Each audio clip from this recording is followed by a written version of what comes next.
Salut les entrepreneurs, c'est Jonathan et je vous souhaite la bienvenue dans cette nouvelle vidéo, une petite vidéo pour vous partager une astuce qui est simple mais pourtant puissamment efficace. Cette astuce va vous permettre d'avoir plus de précision dans votre analyse et dans la mise en place de votre plan de trading. Alors juste avant de commencer cette vidéo, je vous rappelle que le programme FXCR est toujours disponible.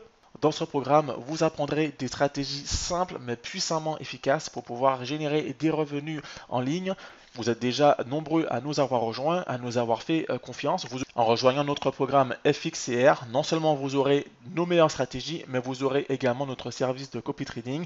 C'est-à-dire que vous allez recevoir tous les jours des signaux de trading avec l'ordre d'achat, le take profit, le stop loss. Vous aurez absolument tout. Il ne vous restera plus qu'à recopier directement nos signaux sur votre plateforme de trading, que ce soit XTB ou une autre plateforme. Cela fonctionne quelle que soit la plateforme puisque les signaux seront exactement les mêmes. Donc, il n'est pas obligatoire d'être sur XTB pour pouvoir utiliser ce service de copy trading. Cela fonctionne absolument partout. Du coup, si vous n'avez pas le temps de mettre en place les stratégies que l'on vous enseigne, vous aurez également nos signaux de trading que vous pourrez recopier simplement. Voilà, je vous invite également à vous abonner à cette chaîne YouTube pour ne pas manquer les prochaines vidéos. Ceci étant dit, on va passer au vif du sujet tout de suite. Quelle est donc cette astuce qui vous permettra de générer plus de revenus et vous donnera plus de précision dans votre analyse? Il va s'agir de l'analyse en 3 unités de temps. Autrement dit, avant de placer vos trades pour prendre votre décision, évidemment, vous allez utiliser une stratégie comme celle que l'on vous enseigne, mais avant de prendre position, vous allez vérifier que vous êtes dans la même tendance sur 3 unités de temps. Que vous soyez en swing trading ou en day trading, il est vraiment très important de voir si vous êtes sur la même tendance sur des unités de temps supérieures. Comme je vous l'ai déjà dit maintes et maintes fois dans le programme complet ou dans les vidéos sur YouTube, tant que possible, il faut spéculer dans le sens de la tendance. Il faut vraiment éviter de spéculer à contresens, à contre-tendance. Il faut vraiment aller dans le sens de la tendance. Si vous êtes dans une tendance haussière, alors il faut spéculer à la hausse. Si vous êtes dans une tendance baissière, alors il faut idéalement spéculer à la baisse. Pour vous illustrer ça, imaginez que vous êtes un surfeur. Et imaginez également que la vague, et du coup, ça va être le marché, ça va être la courbe de prix. L'objectif, ça va être de vous placer au bon moment pour pouvoir surfer sur la vague. Mais la première étape pour un surfeur, ça va être de se placer, de s'orienter dans le sens du courant. C'est exactement la même chose en trading. La vague, c'est la courbe de prix. Donc vous voulez surfer cette courbe de prix. Et la tendance, c'est tout simplement le courant. Un surfeur qui est en mer, il va chercher le sens du courant, il va se placer dans le sens du courant et il va attendre que la vague se forme pour pouvoir se placer avec précision et surfer au maximum cette vague. Mais avant toute chose, il faut surtout se placer dans le sens du courant, c'est vraiment indispensable. Je le répète encore et encore parce que quand on est débutant, on ne mesure pas l'importance de cette astuce, c'est-à-dire de se mettre dans le bon sens. Pourquoi? Parce que quand vous êtes dans le mauvais sens, quand vous êtes à contresens, il y a de fortes chances que la contre-tendance dans laquelle vous êtes soit beaucoup moins puissante que la tendance elle-même. Et vous vous dites bien que c'est logique. Si vous essayez de surfer sur une vague qui est dans le sens opposé du courant, vous imaginez bien que cette vague, elle va être relativement faible. Et c'est exactement la même chose en trading. Quand on est ici, par exemple, sur l'euro ISD, on voit bien qu'il y a des phases montantes et des phases descendantes. Je vais essayer de trouver une phase descendante ici. Donc là, on monte, on monte, on monte. Et là, alors je vais dézoomer, ça sera peut-être plus simple. Voilà. Là, par exemple, on a une belle phase descendante ici. Ça signifie que idéalement, il faudrait vous positionner toujours à la baisse et non pas à la hausse. Et de même ici, vu que l'on est parti, on est reparti sur une tendance relativement haussière, il faut idéalement se positionner à la hausse. Puisque regardez ici, quand vous avez un croisement à la baisse ici, vous vous dites pourquoi pas, je vais surfer dessus. Vous rentrez en position et là vous voyez que boum, ça repart et votre trade il est potentiellement perdant. Alors dans ce cas-ci, il ne serait pas perdant, mais il serait gagnant, mais ça prendrait beaucoup plus de temps. Et psychologiquement, surtout pour un débutant, de voir que son trade, la mayonnaise ne prend pas, vous êtes en négatif pendant plusieurs heures, voire pendant plusieurs jours, eh ben, vous commencez à stresser et à vous dire que le trading c'est nul, que c'est de l'arnaque. Pourtant, si vous vous mettez dans le sens du courant, eh bien, vous limitez drastiquement le risque d'avoir de mauvaises surprises.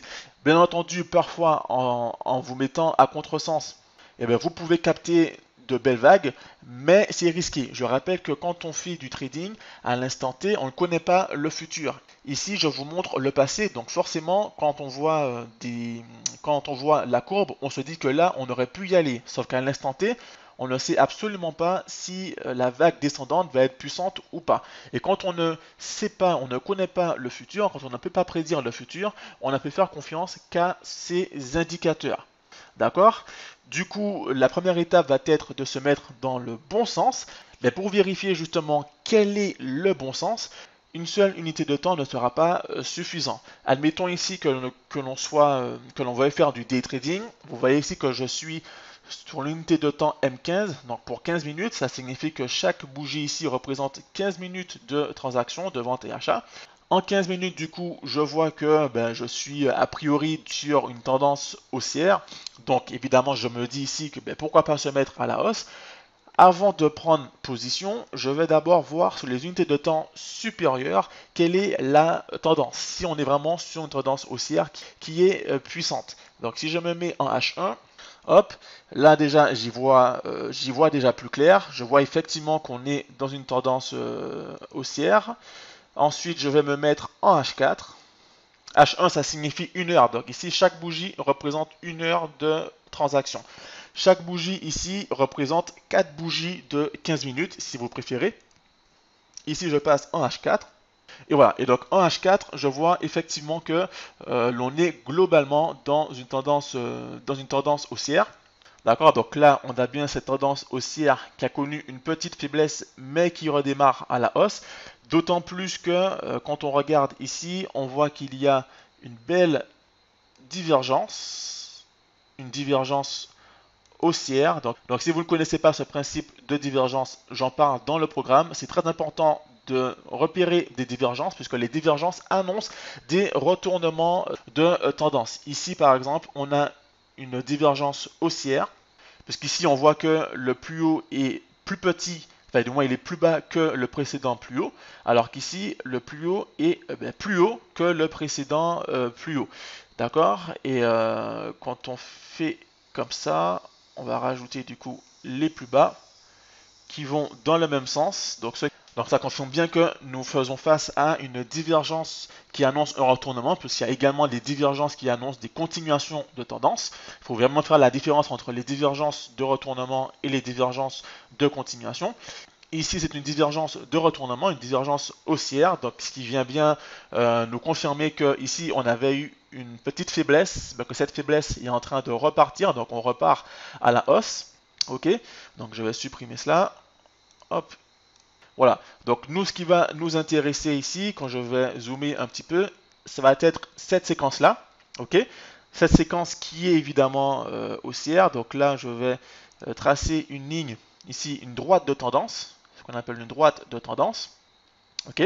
Et là, vous vous doutez bien que si on veut vraiment être profitable, et là, vous vous doutez bien que si l'on veut être profitable, le but du jeu va être d'acheter au plus bas pour pouvoir remonter. Ok, vous n'allez pas acheter quand vous êtes au plus haut, vous allez acheter quand vous êtes à peu près ici. Ok, et là c'est relativement le cas, puisque ici on a fait un retracement. Parce que je vous rappelle que la courbe de prix, elle fonctionne en zigzag, c'est-à-dire qu'elle monte, elle descend, elle monte, elle descend.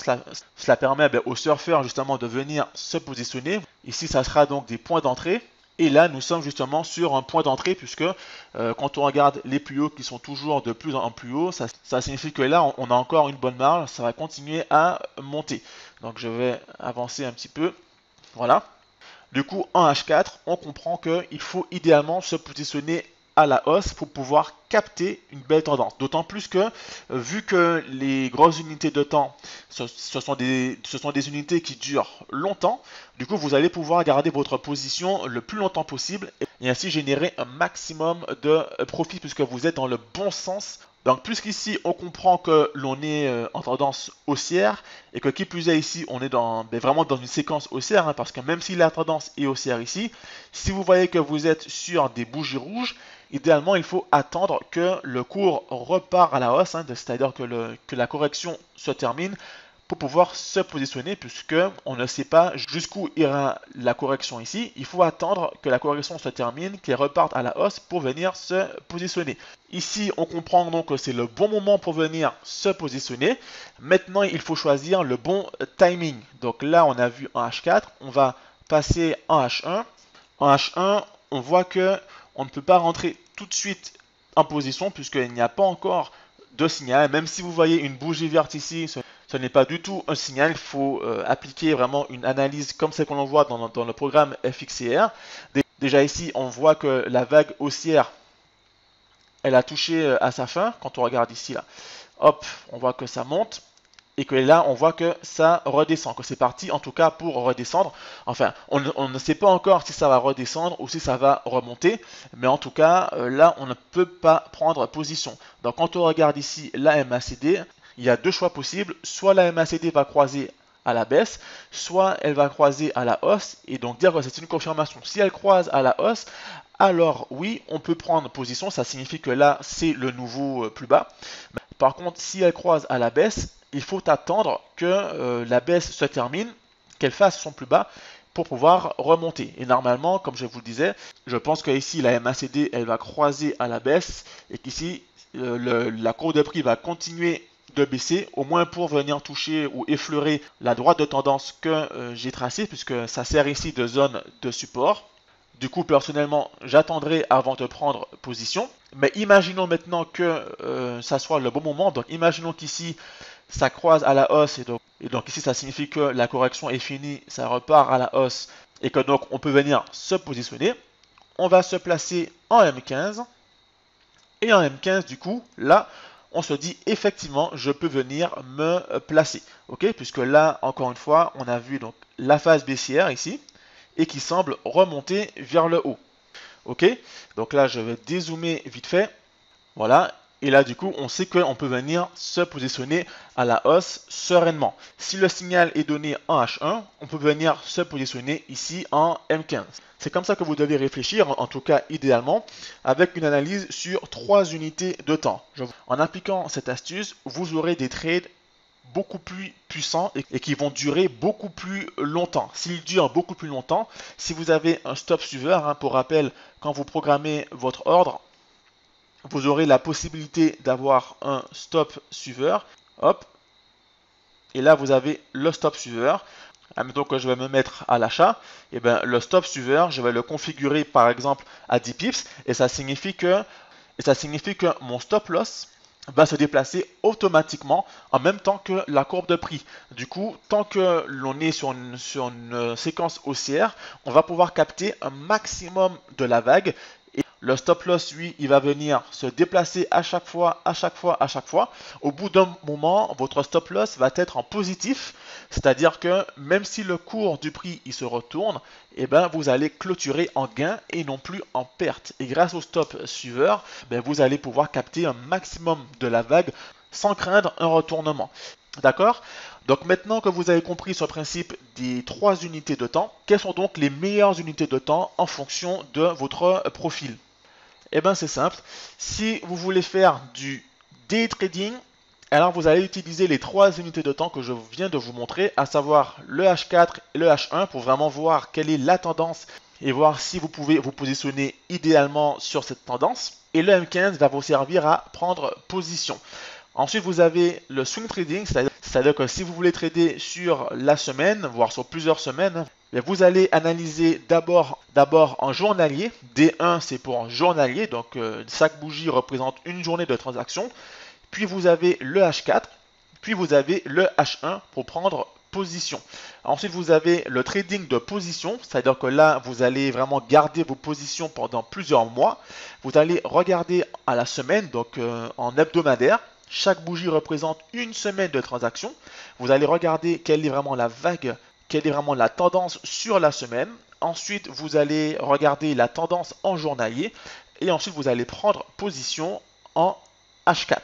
Sachez que si vous voulez faire du swing trading ou du trading de position, alors la stratégie du stop suiveur va être impeccable puisque votre ordre va se clôturer seulement quand la tendance va s'épuiser. Vous allez bien configurer votre stop loss comme je vous le montre dans le programme FXCR et ensuite vous vous occupez plus de rien. Si la vague elle monte pendant plusieurs semaines, vous allez capter des profits pendant plusieurs semaines. Vous faites grossir votre capital. Si la vague elle n'est pas si puissante que ça, elle se retourne au bout de 3 jours, bah c'est pas grave. Mais vous avez déjà encaissé de bons gains. Mais si elle se retourne au bout de plusieurs jours, voire de plusieurs semaines, notamment quand on fait du swing trading, c'est ce qui se passe le plus souvent, c'est-à-dire que vous allez ouvrir un ordre le lundi 7 octobre et votre ordre va se clôturer automatiquement, disons le jeudi 25 octobre, ok, sans que vous n'ayez rien à faire et vous allez encaisser ainsi un maximum de gains. Voilà. Donc cette vidéo touche maintenant à sa fin. J'espère que cette astuce va pouvoir vous aider dans vos plans de trading. Si vous avez des questions, n'hésitez surtout pas à les poser en commentaire. Je me ferai un plaisir d'y répondre. N'hésitez pas à liker cette vidéo si vous avez aimé le contenu. Je rappelle encore une fois que le programme FXCR est toujours disponible. Si vous voulez apprendre dès maintenant des stratégies simples pour gagner plus de 200 € par jour en bourse dès maintenant, vous pouvez nous rejoindre en cliquant sur le lien dans la description ci-dessous. Je rappelle que vous allez pouvoir vous entraîner sur un compte démo avant de passer sur un compte réel. Le compte démo va vous permettre de voir que nos stratégies, elles fonctionnent réellement. Et ensuite, vous allez pouvoir passer sur un compte réel avec un petit capital. Vous pouvez commencer avec 50 €, 100 €, 200 €. Bien entendu, vous ne ferez pas fortune en un mois avec 200 €. Mais en tout cas, vous allez faire fructifier votre capital jusqu'à atteindre un énorme montant et pouvoir vivre rapidement de vos revenus en bourse. Vous recevrez également nos signaux de trading que vous allez pouvoir recopier sereinement sur votre plateforme de trading et encaisser directement vos gains. Voilà, merci pour avoir suivi cette vidéo jusqu'au bout. On se donne rendez-vous pour le prochain cours. À bientôt.